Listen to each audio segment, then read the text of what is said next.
তো guys, finally 10ই June সিনেমার দ্বিতীয় গান ব্যথা থামে না সান ভেঞ্চারের অফিসিয়াল ইউটিউব চ্যানেলে রিলিজ করে দেওয়া হয়েছে।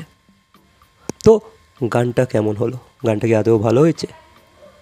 তবে প্রথমেই তোমাদের বলে রাখি, এই গানটা কিন্তু গেয়েছে এই সিনেমারই হিরো, মানে মেন লিড সৌরভ দাস, আর যে ফিমেল ভোকালটা সেটা হচ্ছে অনন্যার। ঠিক আছে, তো গানটা কেমন লাগলো?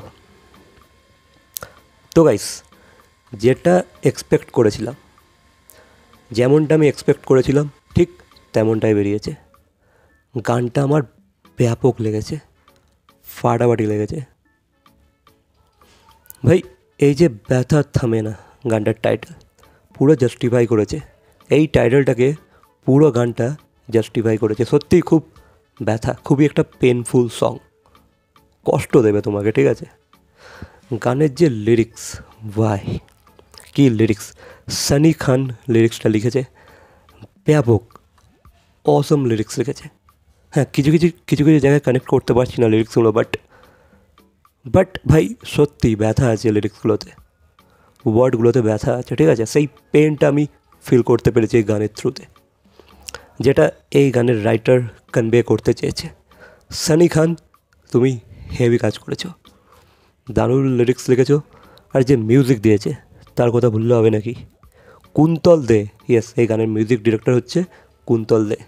ভাই ব্যাপক একটা যে রক ফ্লেভারের একটা গান বানানো হয়েছে, সেখানে যে রকিং মিউজিকটা প্রডিউস করেছো তুমি, ফাটিয়ে দিয়েছো।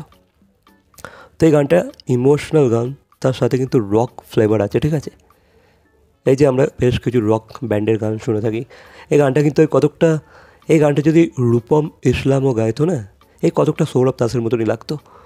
সৌরভ দাস ভাই আচ্ছা রক সিঙ্গারদেরকে কম্পিটিশান দিয়ে দিতে পারবে। এত সুন্দরভাবে থ্রো করেছে এই ওয়ার্ডটা, যখন বলছে ব্যথা থামে না, এই যে ওয়ার্ডটা যখন বলছে, কি পেন, মানে সে পুরো ফিল করে গেছে গানটাকে, পুরো মনে হচ্ছে কষ্টটা তার ভেতর থেকে বেরোচ্ছে, আওয়াজের মাধ্যমে আমরা তার পেইনটা বুঝতে পারছি। তো সৌরভ ব্যাপক গেয়েছে, ফুল ইমোশনের সাথে গেয়েছে, ফুল ফিল করে গেছে গানটাকে। আর অনন্যাকে বললে হবে, ভাই সেই অনন্যা যাকে আমরা সারেগামাপায়ের মঞ্চেতে দেখেছি, সে আজ এত সুন্দর সিনেমার গান করছে, প্লেব্যাক সিঙ্গার হয়ে গেছে। তো অনন্যা ব্যাপক গানটা গেছে। অনন্যার ভয়েসের মধ্যে একটা ব্যাপার আছে, একটা রক ফ্লেভার আছে। তো অনন্যা গানটাকে ঠিক সেই রক ফ্লেভার অ্যাড করে গিয়েছে। তো অনন্যাও ভালো গিয়েছে, সৌরভ দাস তো বলেই দিলাম যে গ্রেট গেয়েছে। তো গান আমার শুনতে ভালো লেগেছে, মিউজিক ভালো হয়েছে, কম্পোজিশন ভালো হয়েছে, গানের লিরিক্স ব্যাপক হয়েছে। খালি কিছু জায়গায় আমি কানেক্ট করতে পারছি না লিরিক্সগুলো, তবে ওভারঅল আমার গানটা ব্যাপক লেগেছে। আর যেমনটা আমি বলেছিলাম যে এই গানেতে সিনেমারে কিছু দৃশ্য হয়তো তুলে ধরা হবে, কাট করে হয়তো এডিট করে বসানো হবে, আর সেটা এখানে করা হয়েছে।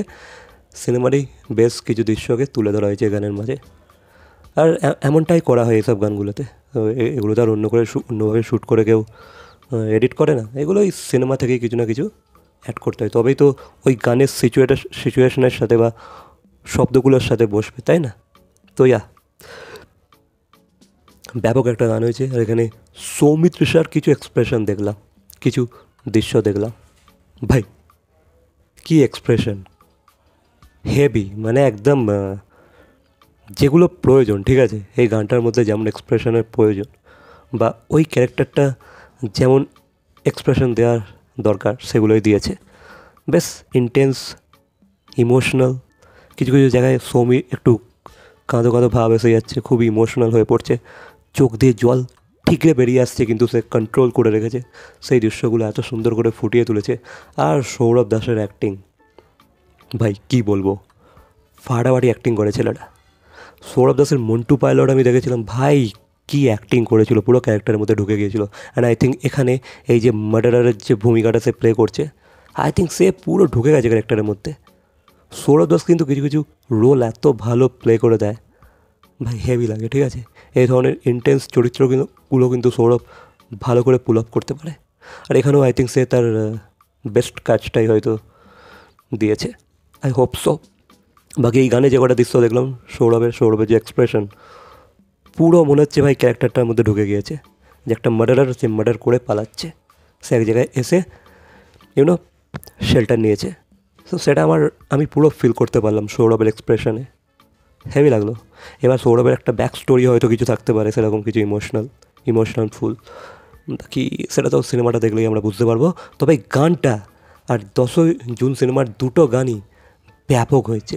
ইভেন এলিজে গানটাকে এই গানটা বিট করে দিয়েছে, যদিও দুটো গানের জনরা একটু আলাদা, তাও মনে হচ্ছে এই গানটা আমি এই গানটাকে 1 নম্বরে রাখবো, ঠিক আছে। ব্যথা থামে না গানটা কিন্তু লুপে বাজানোর মতো গান, তুমি ফিল করতে পারবে গানটা বারবার শোনার মতো একটা গানটা অনেক দিন চলবে, ঠিক আছে। গানটা যদি ঠিকভাবে প্রমোট হয়, প্রমোশন পায় যদি গানটা, তো গানটা কিন্তু ভাই লুপে চলবে, অনেকের কিন্তু ফেভারিট গান হতে চলেছে বেশ কিছু দিনের জন্য। বাকি আমার তো বেশ ভালোই লেগেছে, তোমাদের কেমন কী লেগেছে অবশ্যই কমেন্ট করে জানাবে। বাকি ভিডিওটা ভালো লাগলে লাইক, কমেন্ট, শেয়ার, সাবস্ক্রাইব। তো দেখা হচ্ছে পরবর্তী কোনো ভিডিওর সাথে। Till then, by.